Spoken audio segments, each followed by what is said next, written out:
देखिए 42 नंबर देखिए, इसमें क्या है कि एक ब्लॉक है मेरा, वो भी स्पीड से इधर जा रहा है, सरफेस के बीच कोफिशिएंट ऑफ फ्रिक्शन है, फ्रिक्शन फोर्स है, ठीक है, म्यू दिया हुआ है। तो ये पूछा जा रहा है कितने समय बाद ये ब्लॉक रुक जाएगा। तो सेम वैसा ही है, जब हम कोई ब्लॉक कोई बॉडी को ऊपर फेंकते हैं तो ग्रेविटी नीचे उसे खींचती है तो स्पीड 0 होता है, वैसे ही यहाँ पे भी है। तो भी स्पीड है, ये स्पीड धीरे धीरे कमेगा काइनेटिक फ्रिक्शन की वजह से।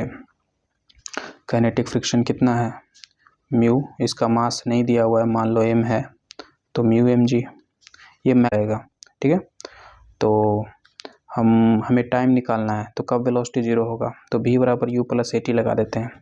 Final velocity 0, initial velocity v, acceleration इस डायरेक्शन में, एक्सेलरेशन कितना होगा, तो जो फोर्स एक्सेलरेट यहाँ डिसेलरेट कर रहा है, तो जो फोर्स डिसेलरेट कर रहा है बटे मास, तो ये रखते हैं म्यू mg, तो एक्सेलरेशन हमें मिल जाएगा म्यू जी, टाइम यहाँ से मिल जाएगा v बटे म्यू जी।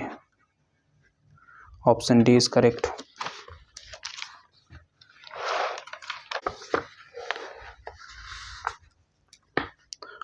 फोर्टी 43 नंबर देखिए, the coefficient of static friction is mu S.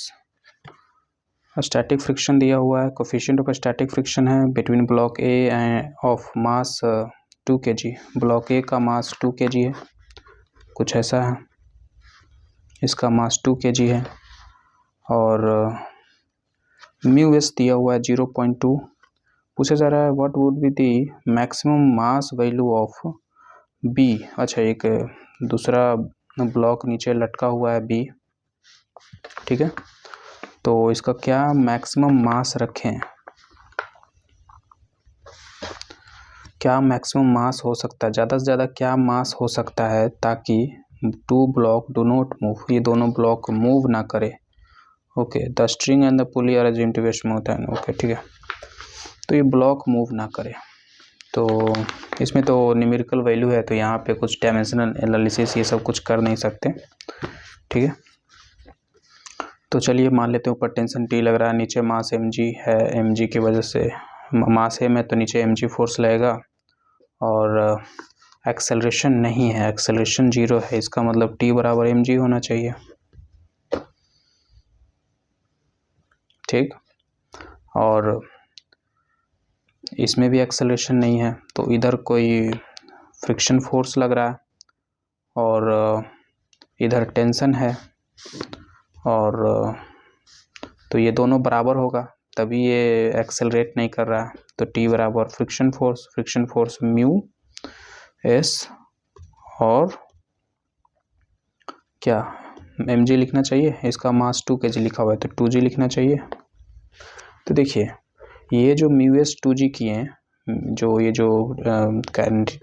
ये जो फ्रिक्शन स्टैटिक फ्रिक्शन फोर्स का जो फॉर्मूला होता है म्यू एस एन, तो ये जो म्यू एस एन है ये मैक्सिमम फ्रिक्शन फोर्स है, जरूरी नहीं है कि इतना ही हमेशा लगे, ठीक है, इससे कम या इतना लग सकता है, ठीक है, फ्रिक्शन फोर्स इससे कम या इतना लगेगा।